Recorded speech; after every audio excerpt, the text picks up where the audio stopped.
Hello. The story I will tell you today took place in the city of Daegu in southeastern South Korea.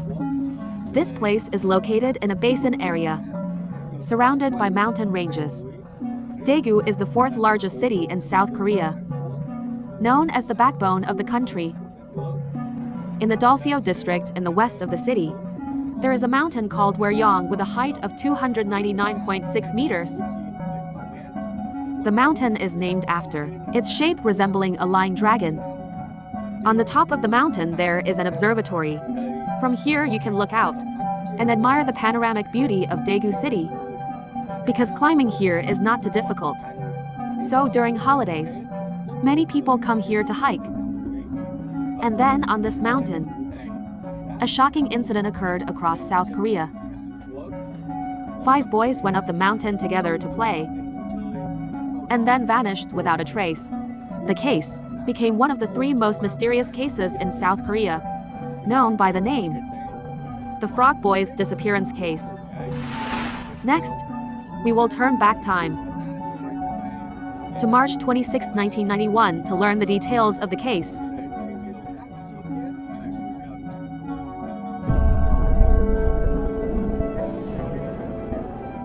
March 26, 1991, that day was a Tuesday. Although it was not the weekend, it was still a public holiday, because across South Korea, local elections were taking place. For children, having a day off from school meant joy. 8:20. 6 boys were gathering and playing together. They were Kim Young-sik, 9 years old, Park Chan, 10 years old, Kim Jeng-gil, 11 years old, Jo Ho-jeng, 12 years old, Gu Tae-won, 13 years old, and Kim Tae-young, 9 years old. All of them were students from grade 3 to grade 6 of Seongseo Elementary School. The school is located right at the foot of Hwaryong Mountain, and their homes are also in nearby villages. At that time, they were playing near Jo Ho-jeng's house. Suddenly, a young tenant came out of the house, complaining that the children were too noisy, and told them to go play somewhere else. So the kids gathered together to discuss where to go next. Someone suggested going to the nearby mountain to catch salamander eggs. Salamanders are amphibians that shed their skin, living in forests and mountains, each time laying dozens of eggs. After deciding on the destination, the group dispersed. Each went home to get tools and inform their families. Among the 6, Kim Tae-young, after returning home, told his parents about the plan, but they thought it was too far and did not allow him to go. The boy reluctantly gave up the trip. The remaining 5 boys, some brought empty boxes for eggs, some brought wooden sticks, laughing and chatting as they headed toward the mountain. The morning passed quickly. Before long, it was already noon. The parents noticed their children had not returned home, but assumed they were just playing and lost track of time. Until 6:30 p.m., while busy with housework, Kim Jeng-hyuk's mother suddenly felt uneasy. She stopped what she was doing and went outside to look. But the street was empty. Her son still had not returned. By now, it was dark. The mountain the children went to was not far from home, and it was not their first time there. But no matter how much they played, they should have been back by now. The more she thought, the more worried she became. So she decided to go out, planning to visit her son's friends' houses to look for him. On the way, she saw many people gathered discussing something. As she got closer, she realized the 5 children who went to the mountain in the morning still had not returned home. Everyone discussed. The parents hurriedly brought flashlights and went up the mountain to search. They walked while calling their children's names, but received no response. After searching for a long time, there was still no sign of the children. 1950. The parents had to go down the mountain and went to the police station to report the incident. After understanding the situation, the police did not immediately launch a search, because that day, a nationwide election was taking place. The police were deployed everywhere to maintain order. Moreover, the children had been missing for less than 24 hours. So the chief officer told the parents that not to worry too much, the children would probably return home soon. Seeing that the police took no action, the parents did not give up. They continued going up the mountain to search. Some kind neighbors also joined the group. But that evening it started to rain, making the search even more difficult. Everyone wore raincoats and used flashlights all over the mountain. Until end, they were all exhausted and had to stop searching and return home. The next day, more than 300 people, including police and military, were mobilized to search the mountain. In the afternoon, helicopters were also deployed. However, the whereabouts of the 5 boys were still unknown. At the same time, the police began to investigate, questioning residents living near the mountain.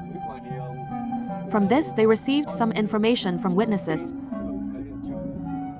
The older brother of Jo Seong, one of the missing boys, told the police that around AM that day, while he was cycling home, passing the foot of the mountain, he saw his younger brother with 4 other boys heading up the mountain. He asked where they were going. The boy happily replied they were going to find salamander eggs. After that, he reminded his brother to come home for lunch before leaving.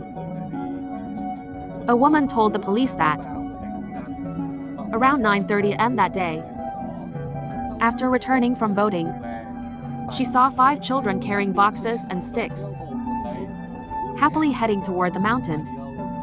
She also heard them discussing whether they could make it back for lunch. At that time, because she was in a hurry to get home, she did not pay much attention. A male student named Hyun Seung Hun told the police that he and the 5 victims were all students of Seongseo Elementary School. However, that day he did not see his 5 friends. He said that morning, he and some other friends also went to the mountain to play, splitting up to search for salamander eggs. Around 11:30 am, Hyun Seung Hun went to the cemetery area on the mountain and suddenly heard a sharp scream echoing from afar. About 10 seconds later, there was another scream, making a total of 2. The screams sounded very frightening, not like normal playful shouting. Because he was so scared, the boy did not dare to go check where the screams came from. His parents believed it might have been the victims crying for help after being attacked. However, the police did not consider this clue, because another witness said around noon that same day, they saw 5 children at the foot of the mountain. So the police believed the screams might have been from birds or wild animals on the mountain. In addition, there were other witnesses providing information. For example, a 42-year-old resident said around 4:30 p.m. that day, he saw 5 children playing near a pond close to the village. However, it should be noted that all witness statements were based on personal memory, so inaccuracies could occur. These incorrect details could greatly affect the police's judgment. The police suspected that the children might have had conflicts with their families and ran away from home in anger, and then got lost and could not find their way back.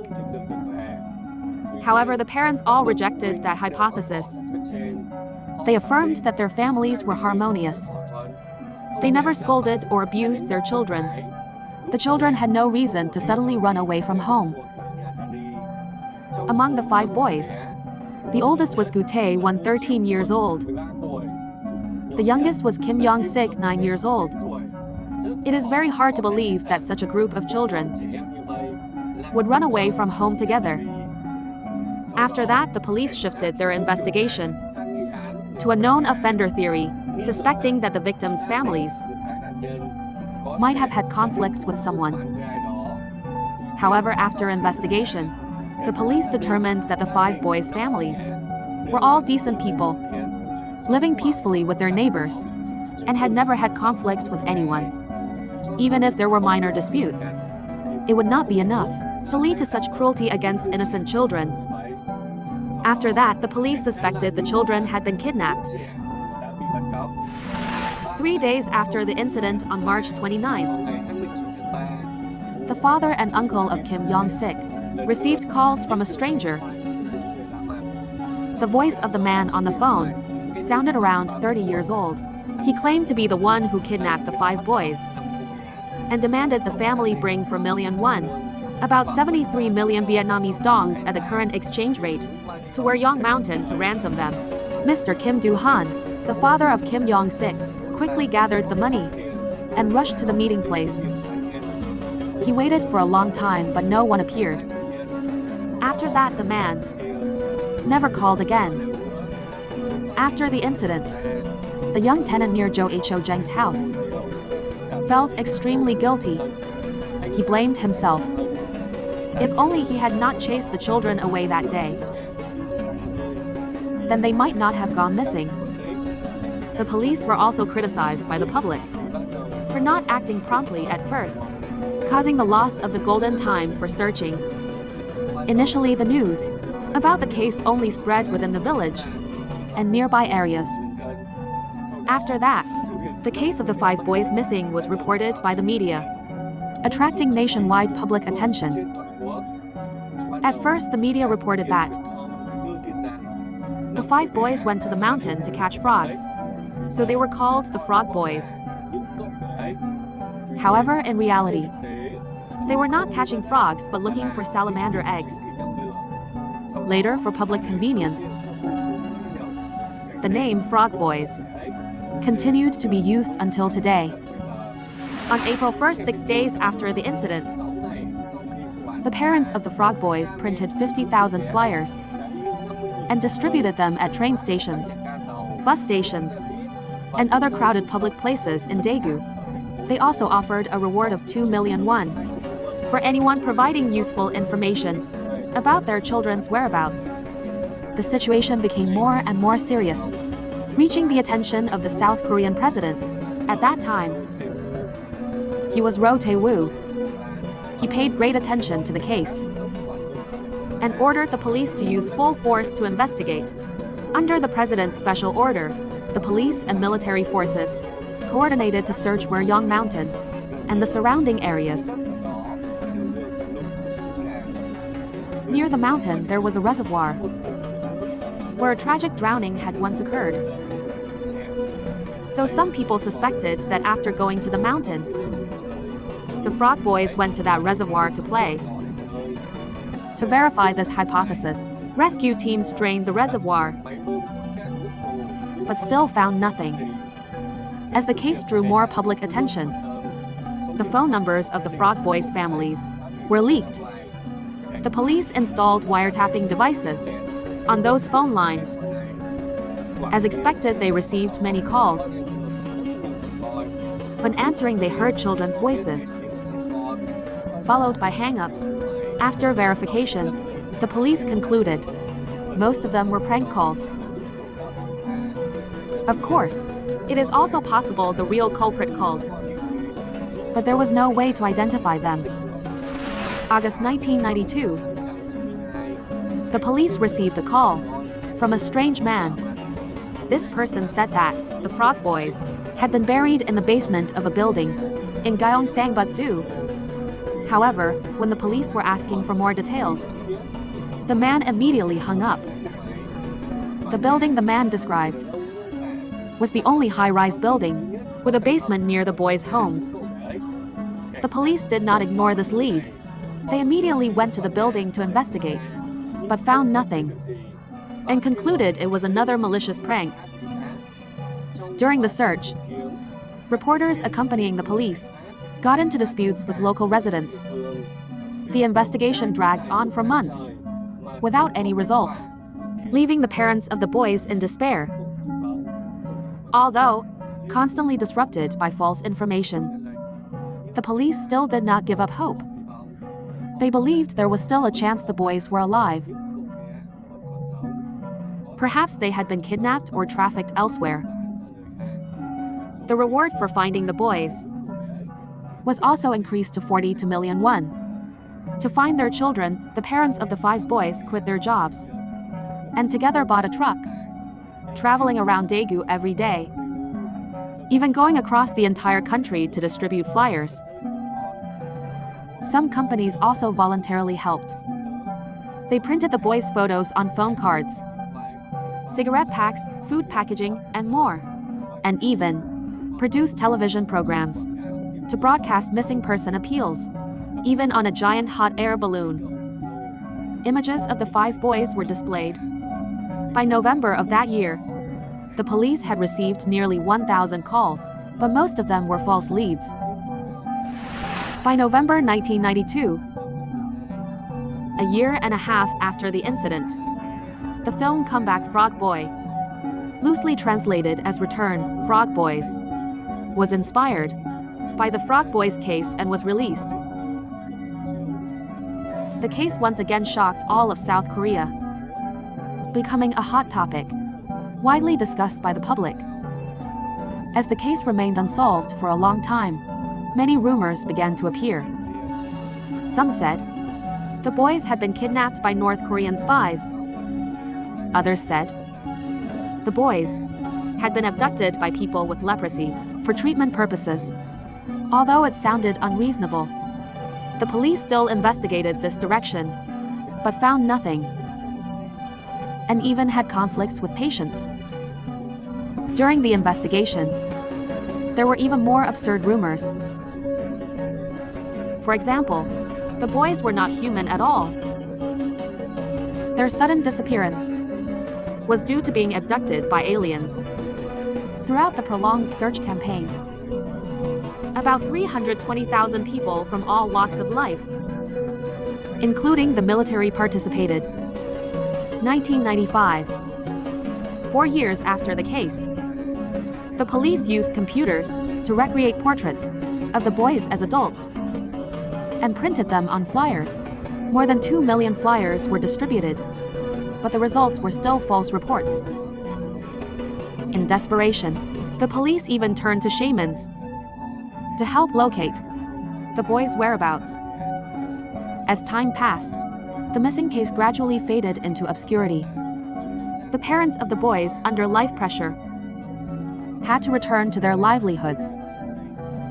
By January 1996, Professor Kim Kwan, a criminal psychology expert at the Korea Institute of Science and Technology, suddenly declared that the Frog Boys had been killed by Kim Rong-sik's father, Mr. Kim Trio-gil, and their bodies were buried inside his house.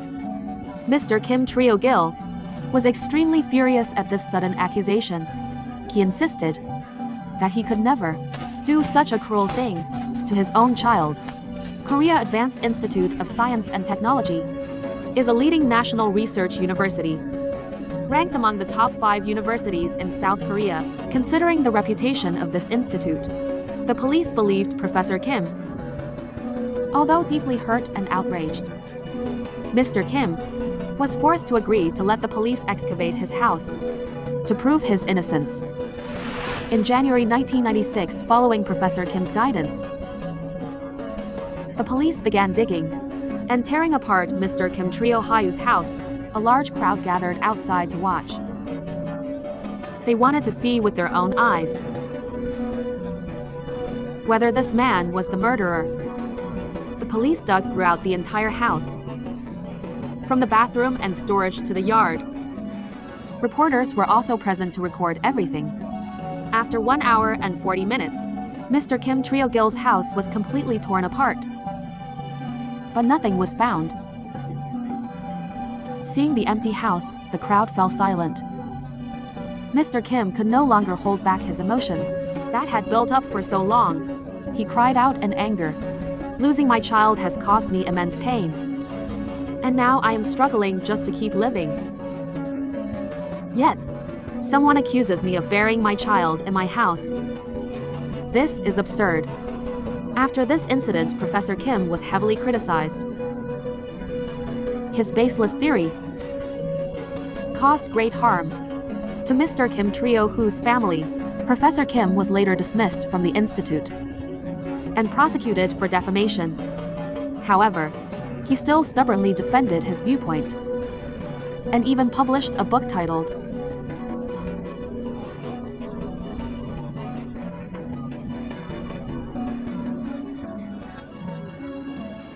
Although he was cleared after this ordeal, Mr. Kim Trio-hoo suffered severe mental breakdown. He drowned himself in alcohol and died of liver cancer in October 2001. Previously, he had been a healthy man. In his youth, he even practiced judo. However, the pain of losing his child along with alcoholism destroyed his health. Until his final breath, he never got to see his beloved son again. September 2000 to 11.5 years after the case occurred, there was finally progress. On September 26, Daegu police received a report call from a 60-year-old man. He said, while hiking on Weryang Mountain to collect chestnuts, he used a walking stick to move rocks and grass along the path. When he reached halfway up the mountain, he discovered something that looked like clothing buried underground. Out of curiosity, he dug around it and was shocked to find a human skull. In fact, one day earlier, the police had received a similar report. The caller said he saw remains on Weryang Mountain. However, because the area had already been thoroughly searched, and they had received prank calls for years, over time, the police ignored that call, thinking it was another malicious prank. However, after receiving the second call, the police paid attention. They immediately went up Weryang Mountain to the location provided. In a shallow pit, they found 4 skeletons piled on top of each other, with a large rock placed on top. About 150 meters away, they found the 5th skeleton. All of them were remains of underage boys. 3 skulls had large and small holes. The clothes found underground were not worn normally, but separated from the bones and tied together. Although the bodies had completely decomposed, after examination, the families confirmed those were the clothes the boys wore on the day they disappeared. More than 11 years had passed. The parents still hoped their children were alive, just living somewhere else. And now, upon hearing the bad news, they were devastated and speechless. The police hypothesized that that night, the boys had been playing on the mountain until late, and then got lost. To avoid getting separated, they took off their jackets and tied them together into a long rope to hold onto each other. Because it got dark and cold, they huddled together to keep warm. After that, they may have accidentally hit a sharp rock and lost consciousness. However, this hypothesis was completely rejected by the victims' families. The reason is, their homes were located right at the foot of the mountain. This was not their first time coming here. They often went up the mountain to play, so they were very familiar with the paths. Moreover, this mountain is not high. Even at night, you can clearly see the lights from houses at the foot of the mountain. The location where the bodies were found was only about 3 kilometers from their homes, and only 500 meters from the nearest village, so it was impossible for them to get lost. Near the scene, the police found more than 10 bullets and shell casings. In fact, near Guardian Mountain, there is a firing range of the 50th Infantry Division, Division 2. Therefore, the police suspected that the children might have died from stray bullets. However, this hypothesis was quickly dismissed. because no matter how careless, it would be extremely unlikely for 5 people to be shot at the same time. Moreover, even if someone used a gun privately, it would be impossible for no one to hear the gunshots. After comparison, the police found that the dents on the victims' skulls did not match gunshot wounds. It is very likely that those bullets were just picked up by the boys along the road. The police excavation process was recorded and reported by the media. This drew strong criticism from the public. They believed the police acted too hastily and failed to properly protect the crime scene. The use of pickaxes for digging and casually putting remains into bags was also criticized. At the scene, the police only examined one set of remains and hastily concluded that the cause of death was getting lost and hypothermia. The forensic team from Kyungpook National University conducted the autopsies. The results showed that on the bones of Park Chani and Jo Hor Jang, there were no obvious injuries. The cause of death could not be determined. The remaining 3 children were Go Trio World, Kim Dong Zich and Kim Dean Gil. All had multiple skull injuries, including fractures and puncture wounds. Kim Rong Zich had a broken left arm. Among the 5 victims, Go Trio Kwan was the oldest and had the most injuries, up to 25 wounds. The exact time of death could not be determined, but it was most likely on the day they disappeared. The forensic team concluded that the 5 boys were murdered. After many tests, they finally identified a type of weapon that could cause similar injuries to those found on the victims' skulls. It was a tool with one pointed end and one flat end used to scrape welding slag. This type of tool is not commonly used, but it is essential for welders. However, finding the killer based on this clue alone is extremely difficult. Based on the clues collected, the police reconstructed the case as follows. The 5 boys went up the mountain to play. Then, they spread out across the forest searching for fire salamanders. During that time, they were suddenly attacked by a masked man. Engyu Trio Kwan, aged 13, the oldest, tried to resist the killer and was severely injured. Kim Rong Zich ran away but was caught, attacked from behind, and struck hard with a weapon. Instinctively, he raised his left arm to block. The killer then struck his head, causing him to collapse. Kim Duong Gil also tried to escape. During the struggle, his sleeve and buttons were torn. In the end, he was also struck on the head and fell. After 3 of them died, the killer restrained Park Chan-in and Jo Hor Jang. To prevent them from escaping, he removed their clothes, tied them together into a rope and strangled them. Therefore, no marks were left on the bones of the 2 boys. After all 5 boys stopped moving, the killer buried their bodies in a pit and placed a large rock on top. He may have wanted to prevent the victims from escaping, or perhaps to mark the location. After committing the crime, the killer may have returned to the mountain, or he could have been a local resident living nearby. The killer's behavior seemed both planned and impulsive. Planned in that the weapon he used was not a common item. It may have been a type of hammer used in construction sites or factories. People normally would not carry such a tool with them. This suggests the killer had prepared in advance. However, the impulsive nature is shown by the fact that the 5 boys may have been random victims, because that very morning, they had just decided to go up the mountain without any prior plan. Moreover, killing 5 people at the same time is extremely difficult and dangerous, not something that suggests they were specifically targeted. The expert's analysis was quickly published by the media. causing many conflicting opinions among the public. Many people also raised questions. For example, at the crime scene, no hair was found. Many of the victims' teeth were missing.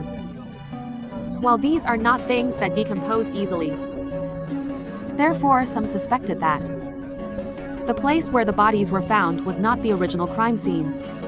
In addition, the way the clothes were tied at the scene was a knotting method, not commonly used in daily life. Many also wondered why, when the area was thoroughly searched back then, the police did not find the bodies. The police did not give an official answer to this issue. It may be because the bodies were buried too deep. After more than 15 years of rain and landslides, the remains were gradually exposed. Or it is also possible that the bodies were not originally buried on the mountain, but were moved there after the police and military had completed their search, creating a perfect time gap. At that time, Warrior Mountain was a rather deserted area. It is possible that the boys encountered a mentally unstable person with a criminal history, or ran into a serial killer with antisocial tendencies. Some also believed that the case happened during a local council election. Perhaps someone seeking political gain deliberately caused trouble on Kwanghung Mountain, and the 5 unfortunate boys became victims. Near the scene, the police also discovered an artificial cave with a narrow entrance, hidden from view, just enough for one person to crawl through. Inside the cave, there were clear signs of habitation and some items arranged neatly. These items dated back to around the year 2000, which is quite far from the time of the incident in 1991. Therefore, it is likely that after the incident, someone came to live in this cave. 2006. 15 years after the case occurred, the statute of limitations expired for criminal cases in South Korea. At that time, this meant that even if the killer confessed, they could not be prosecuted. From that year onward, another rumor began to spread among the public. People said that the killer was a family living on the mountain. This family had a son with intellectual disability and kept a hunting dog. Normally, the dog was always tied up. But on the day of the incident, because they were cleaning the yard and dog cage, the owner let the dog loose. The owner's son did not watch it carefully, allowing the dog to run out and attack the 5 boys playing on the mountain. Afraid of being discovered, this family ruthlessly killed all 5 boys to cover it up. After that, they moved away and concealed the incident for many years. However, due to guilt, they eventually revealed the story to someone else. This rumor spread very quickly among the Korean public, and many people believe it is true. However, all of it is just rumors. There is no verified evidence from authorities. 2011's another film adapted from the case, The Frog Boys, also roughly translated as The Children, was released once again, drawing public attention back to the case. In 2015, the police officially stopped investigating the case. As time passed, the debates surrounding the case gradually faded. 2021. A comment on social media suddenly brought up the case again. This person suspected that the perpetrator was a teacher at the school the children attended. On one hand, teachers were familiar with the local terrain. On the other hand, in the social context at the time, it was normal for teachers to use rods to discipline students. So a teacher could easily control the children. After that, some reporters launched an investigation, verified it, and concluded that this hypothesis was completely baseless. A year later, another post appeared on social media. The author claimed that the weapon used in the case was a caliper and the perpetrator was a middle school student from a nearby school. This type of caliper is usually made of metal and has considerable lethality. According to investigation, at some schools near the mountain, there had deep in cases of students using calipers to fight. Some students often gathered on the mountain to smoke and drink. Therefore, this person believed that the 5 children may have been attacked by a group of delinquent students. However, this hypothesis also caused much controversy. Some opinions argued that, although the wounds on the victims' skulls resembled injuries caused by a caliper, to create such wounds, the caliper would have to be longer than 30 centimeters. This type of tool is not only bulky and hard to carry, but also very noticeable. So the likelihood is very low. The Frog Boy's disappearance case became a haunting memory for the Korean public. The case exposed flaws in public security systems. At the same time, it served as a warning about child protection mechanisms. Many parents had to live in constant fear, worrying that their own children might face similar dangers. 3 mysterious cases that shocked Korea include the Hwaseong serial murder case, the kidnapping and murder of Lee Hyung-ho, and the Frog Boy's disappearance case. Among them, the Hwaseong serial murder case was solved after 33 years, while the Frog Boy's case remains a mystery. It is believed that with the advancement of science and technology, one day, the truth of the case will be brought to light. Today's video ends here. See you again in the next videos. Goodbye.